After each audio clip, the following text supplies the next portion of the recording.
मागील अनेक दिवसांपासून हे विद्यार्थी या विरोधामध्ये आंदोलन या ठिकाणी करत आहेत आणि या विद्यार्थ्यांच्या उपनेत्या आदरणीय सुषमाताई अंधारे या कालपासून या ठिकाणी आझाद मैदान मुंबई येथे उपोषणाला बसलेल्या आहेत.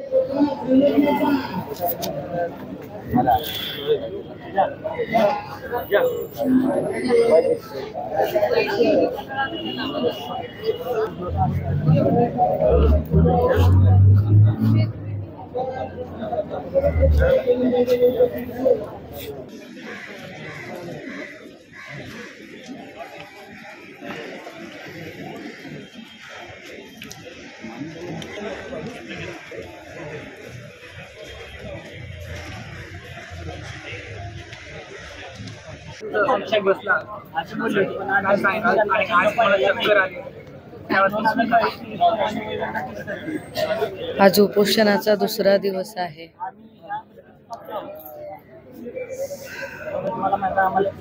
अजून काही सरकारकडून आम्हाला प्रतिसाद आलेला नाही. डिसेंबर 2022 ची भरती 22-23 म्हणजे 23 ला होणं अपेक्षित आहे. GR मध्ये स्पष्टपणे डिसेंबर 2023 चे वय ग्राह्य धरले जाईल असं सांगितलंय. पण सरकारला निवडणुका लढवायच्या होत्या. 3 मार्चला त्यांनी GR काढला.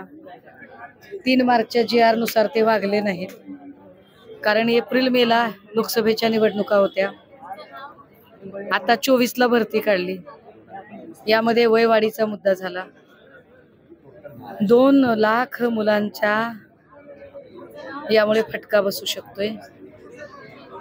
2 लाख मुलं म्हणजे 2 लाख कुटुंब, म्हणजे 15 ते 16 लाख लोकसंख्येवर हा परिणाम होतोय.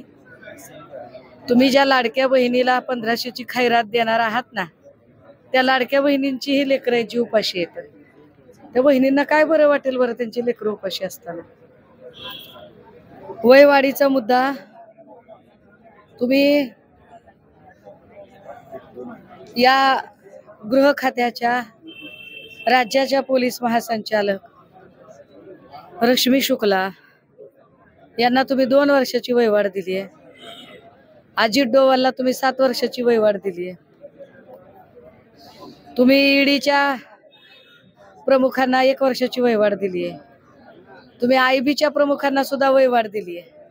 मग या पोरांना एक संधी का नाही द्यायची? सरकारची अशी कोणती दुश्मनी आहे बरं या लेकरांसोबत की सरकार त्यांना संधी देत नाही? त्यांनी संधी द्यावी. आमचा विषय संपला. आम्हाला बाकीचं काही राजकीय बोलायचं नाही, जातीचं बोलायचं नाही, धर्माचं बोलायचं नाही, पक्षाचं बोलायचं नाही, काय देणं घेणं नाही आम्हाला. वयवाढीची संधी द्या, संपला विषय. तुम्हाला अजूनही अपेक्षा आहे का की सरकार दागींना सक्षम करतील? दादा, पोलीस भरतीला आलेले लेकरं IAS IPS ची नाहीत. आमदार खासदार मंत्र्या संत्र्याची नाहीत. हे लेकरं शेतकऱ्याची आहेत, कष्टकऱ्याची आहेत, शेतमजुराची आहेत. आपले मुख्यमंत्री शेतकऱ्याचं लेकरू आहे. एका शेतकऱ्याच्या पोरानं ह्या शेतकऱ्याच्या पोरांचे प्रश्न समजून घ्यावे. आणि लाडकी बहीण म्हणता तर लाडक्या बहिणीला 1500 देऊ नका. लाडक्या बहिणीची लेकरं तुम्हाला एक संधी मागायला लागली आहेत, ते 1500 द्यायच्या ऐवजी ह्या बहिणीच्या लेकरांना संधी द्या, एवढंच आमचं म्हणणं आहे. संपला विषय.